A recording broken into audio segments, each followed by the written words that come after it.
Hello students, I hope you are continuously studying. Students, today's our topic is Dalton's atomic theory. So students, in 1808, Dalton gave an atomic theory on the basis of his studies. So Dalton ने जो एक theory दी थी, ठीक है, atomic मतलब atomic properties के ऊपर कि एटम्स जो है उसके अंदर कौन कौन सी प्रॉपर्टीज हैं और वो कैसे जो है क्या करता है, कंपाउंड्स फॉर्म करता है या मॉलिक्यूल्स फॉर्म करता है। तो उसके बारे में आज पढ़ेंगे कौन कौन से मेन पॉइंट थे जो डाल्टन द्वारा दिए गए थे। ठीक है, तो वेरी फर्स्ट पॉइंट क्या बोल रहा है जो डाल्टन ने दिए थे कि matter is made up of extremely small indivisible particles called atoms. ठीक है, ये इंपॉर्टेंट है कि इसने क्या कहा था कि मैटर क्या है, एटम्स से मिलकर बना हुआ है जो क्या है, एक्सट्रीमली स्मॉल है। ठीक है, एक्सट्रीमली स्मॉल पार्टिकल्स इनडिविजिबल यानी कि जिसके आगे फर्दर टुकड़े ना हो सके, मतलब सबसे छोटा जो यूनिट है वो क्या बोल दी इसने, एटम बोल दिया। और एटम को ये बोला कि इसके आगे फर्दर टुकड़े नहीं किए जा सकते और किसी भी मैटर के अंदर सबसे एक्सट्रीमली स्मॉल जो पार्टिकल होगा वो एटम होगा। ठीक है, उसके बाद सेकंड पॉइंट इसने बोला कि atom of same elements are identical. ठीक है, यानी कि एक ही एलिमेंट के जो एटम्स होंगे वो कैसे होंगे, आइडेंटिकल होंगे, मतलब सेम होंगे, एक जैसे होंगे। किस वे में, इन ऑल एस्पेक्ट, हर तरह से वो सेम होंगे, साइज हो चाहे शेप हो या मास हो, यानी कि मास भी सेम होगा, साइज भी और शेप भी, हर तरीके से वो क्या होंगे, आइडेंटिकल होंगे। उसके बाद थर्ड पॉइंट क्या है, atoms of different elements have different size, masses and possesses different chemical properties.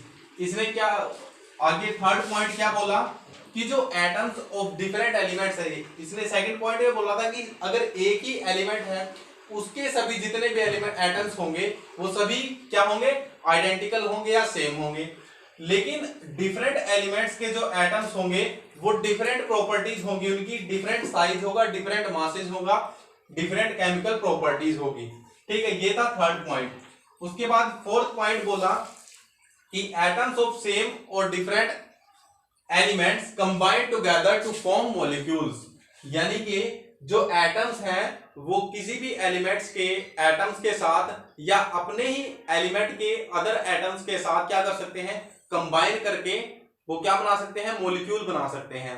यानी कि अगर ऑक्सीजन है तो ऑक्सीजन के दो एटम मिलकर के क्या बना देंगे, O2 बना देंगे। ठीक है, ऐसे ही एक ऑक्सीजन और दो हाइड्रोजन मिलके क्या बना देंगे, वाटर बना देंगे, वाटर मॉलिक्यूल H2O। ठीक है, तो ये बोला बेसिकली इसने इस फोर्थ पॉइंट में कि एटम्स ऑफ सेम और different elements combine together to form molecules, यानी कि एक जो एटम्स होंगे या तो एक ही एलिमेंट के अपने ही एलिमेंट के दूसरे एटम के साथ या किसी दूसरे एटम एलिमेंट के एटम के साथ कंबाइन करके क्या फॉर्म कर सकते हैं, मॉलिक्यूल फॉर्म कर सकते हैं। उसके बाद फिफ्थ पॉइंट बोला when atoms combine to one another to form molecules, जब वो कंबाइन करेंगे एक दूसरे के साथ, उनका जो कॉम्बिनेशन होगा, मतलब जो किस फॉर्म में कंबाइन करेंगे वो एक सिंपल होल नंबर रेशियो की फॉर्म में होगा, यानी कि एक सिंपल होल नंबर रेशियो की फॉर्म में वो कंबाइन करेंगे। जैसे अगर H2O है तो इसमें किस फॉर्म में कंबाइन कर रहे हैं, 2:1 की फॉर्म में कंबाइन कर रहे हैं, हाइड्रोजन के 2 एटम ऑक्सीजन के 1 एटम के साथ। ऐसे ही CO2 है, कार्बन का 1 एटम किसके साथ, ऑक्सीजन के 2 एटम के साथ कंबाइन कर रहा है। ठीक है, तो ये क्या है, एक whole number, simple whole number ratio की फॉर्म में कंबाइन कर रहे हैं।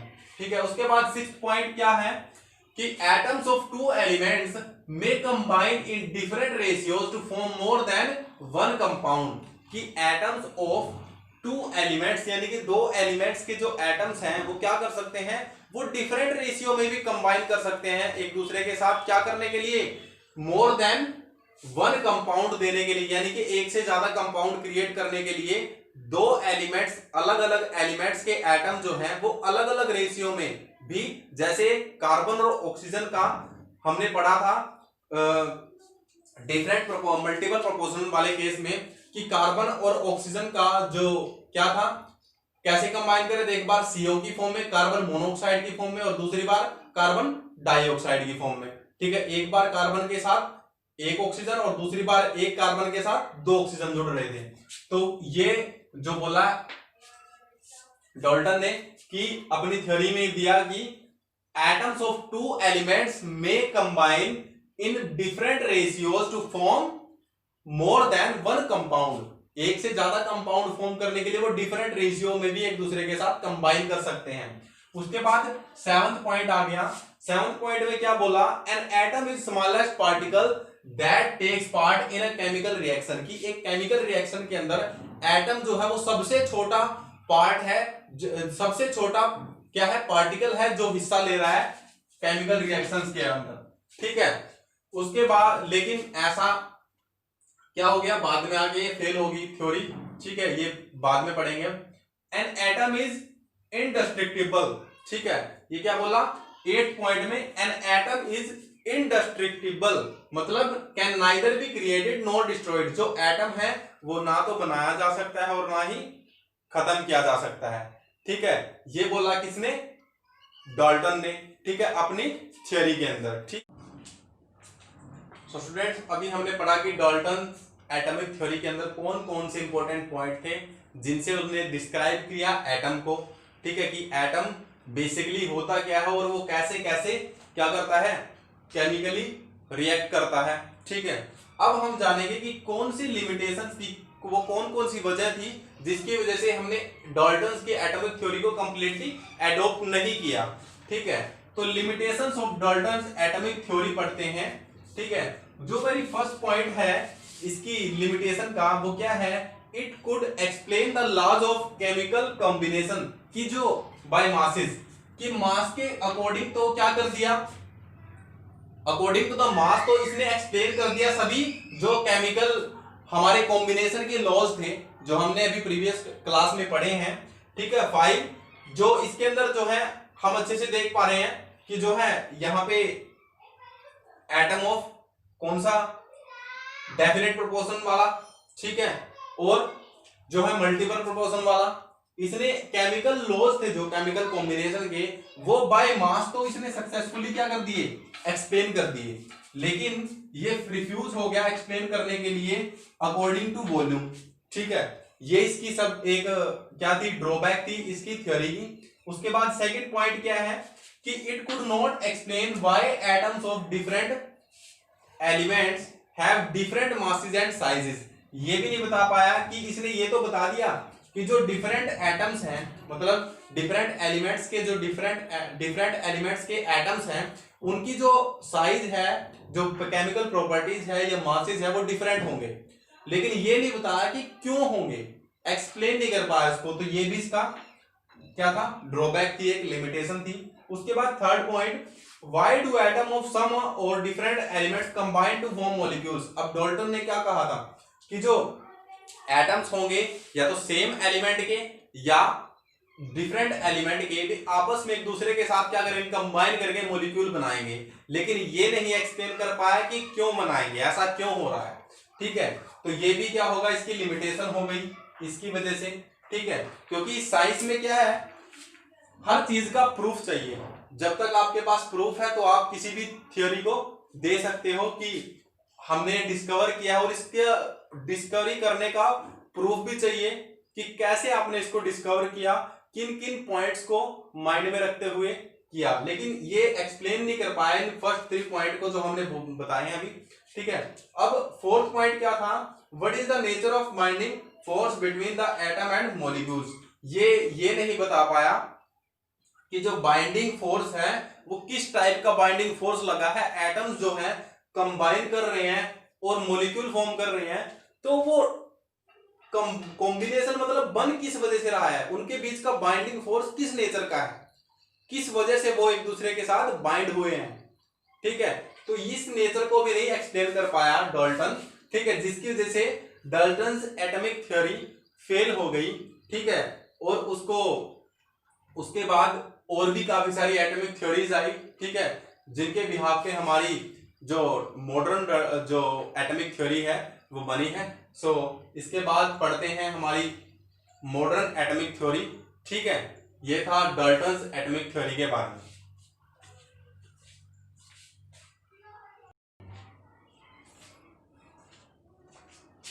स्टूडेंट्स आइए जानते हैं मॉडर्न एटॉमिक थ्योरी हमारी जो है वो किन किन पॉइंट्स पे बेस्ड है, ठीक है, उसके अंदर कौन कौन से सुधार किए गए हैं। तो जो हमारी मॉडर्न एटॉमिक थ्योरी है उसके अंदर ये जो 5 इंपॉर्टेंट पॉइंट्स हैं इनको एक बार देख लेते हैं। जो हमारा वेरी फर्स्ट पॉइंट है वो क्या है कि एटम इज डिवाइजिबल, ठीक है, एटम इज डिविजिबल।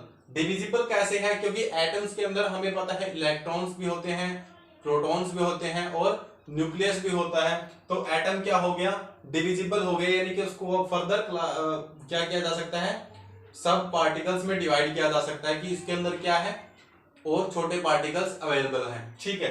तो ये था हमारा first point atomic modern atomic theory का। सेकंड पॉइंट क्या बोल रहा है, atoms of the same elements may have different atomic masses that is isotopes, ठीक है, कि एटम्स जो है वो एक ही एलिमेंट के, डाल्टन की थ्योरी के अकॉर्डिंग क्या था कि एक एटम अगर एक ही एलिमेंट के एटम्स हैं तो उन सभी एटम्स के मास, साइज और शेप सभी क्या होंगे, सेम होंगे, यानी कि एटम्स क्या होंगे, आइडेंटिकल होंगे। लेकिन ऐसा नहीं है बच्चों, क्योंकि एटम्स एक सेम एलिमेंट के अलग अलग एटम्स का जो एटॉमिक मास है वो डिफरेंट भी हो सकता है, ठीक है। और जो एटम्स एक सेम ही एलिमेंट के हों लेकिन उनका मास अलग अलग हो उनको बोला जाता है आइसोटोप्स, ठीक है, क्या बोला जाता है, आइसोटोप्स। इसके एग्जांपल हैं हाइड्रोजन जो है, हाइड्रोजन के 3 आइसोटोप होते हैं, हाइड्रोजन 1 जिसका मास भी 1 है, हाइड्रोजन 1 जिसका मास 2 है, हाइड्रोजन 1 जिसका मास 3 है, ठीक है। ऐसे ही कार्बन के 2 आइसोटोप्स होते हैं, जैसे 612 614, ठीक है। उसके बाद थर्ड पॉइंट क्या है कि एटम्स ऑफ डिफरेंट एलिमेंट, ये तो हमने जान लिया कि एक सेम एलिमेंट के डिफरेंट एटम्स क्या हो सकते हैं, उनके डिफरेंट मास हो सकते हैं। ऐसे ही डिफरेंट एलिमेंट्स के जो एटम्स हैं उनका सेम मास भी हो सकता है, यानी कि अलग अलग अलग अलग एलिमेंट्स के जो एटम है उनका सेम मास भी हो सकता है। उनको बोला जाता है, ऐसे एटम्स को क्या बोला जाता है, आइसोबार्स, ठीक है। ऐसे एटम्स जो अलग एलिमेंट्स के हैं, डिफरेंट एलिमेंट्स के हैं, लेकिन उनका वेट क्या है, सेम है, जिनका मास सेम है, तो उनको बोला जाता है आइसोबार्स, ठीक है। एग्जांपल है ऑर्गन, ऑर्गन के एटम जो है 1840 और कैल्शियम का भी मास कितना है, 40 है। तो ये हमारा एग्जांपल होगा किसका, आइसोबार्स का, ठीक है। एटम्स तो अलग अलग एलिमेंट के हैं, एक ऑर्गन का है, कैल्शियम का है, लेकिन atomic weight, atomic mass same है, ठीक है। उसके बाद हमारा फोर्थ पॉइंट क्या है, एटम इज डिस्ट्रक्टिबल। जो क्या बोला था हमारे डाल्टन साइंटिस्ट ने, क्या बोला था कि atom is not non destructible, यानी कि neither be created nor destroyed, ठीक है। अब क्या होगा, फिफ्थ पॉइंट है हमारा, the ratio in which atoms of different elements combine may be fixed और integral but may not always be simple. अब डाल्टन ने क्या बोला था कि जो रेशियो है जिसमें एटम्स एक दूसरे के साथ कंबाइन कर रहे हैं, डिफरेंट एलिमेंट्स के एटम्स के साथ, उनका जो रेशियो होगा वो क्या होगा, कंबाइन करने का एक सिंपल होल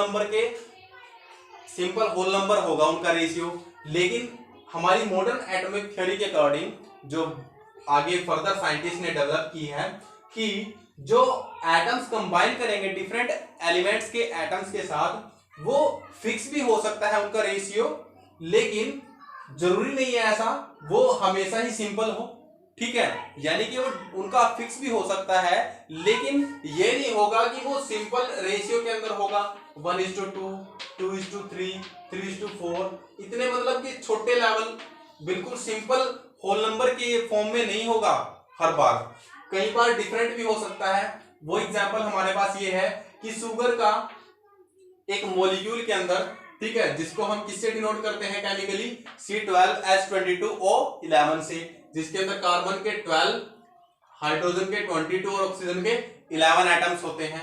तो अब ये इनका रेशियो क्या आ गया, 12, 22, 11। क्या ये सिंपल रेशियो है? नहीं, ये क्या है, एक लार्ज नंबर रेशियो है, ठीक है, कंपोजिट है, कॉम्प्लेक्स रेशियो है ये, ठीक है, सिंपल रेशियो नहीं है, ठीक है। सिंपल रेशियो कब होता, अगर ये सिंपल जो हमारे स्मॉल होल नंबर की फॉर्म में होता, जैसे 1, 2, 2, 3 ऐसे, लेकिन ये क्या है, काफी लार्ज नंबर्स हैं, ठीक है, काफी डिफरेंस है इनके बीच में। तो ये क्या होगा, ये जो पॉइंट था डाल्टन का, ये भी क्या हो गया, हमारी मॉडर्न एटॉमिक थ्योरी में ऐसे चेंज हो गया। So this is about the modern atomic theory. ये हमने आज थ्योरीज के बारे में जाना। फर्स्ट जो हमने डाल्टन थ्योरी पढ़ी, ठीक है, और अब हमने मॉडर्न एटॉमिक थ्योरी पढ़ी, ठीक है। नेक्स्ट क्लास में नेक्स्ट टॉपिक्स। Thank you.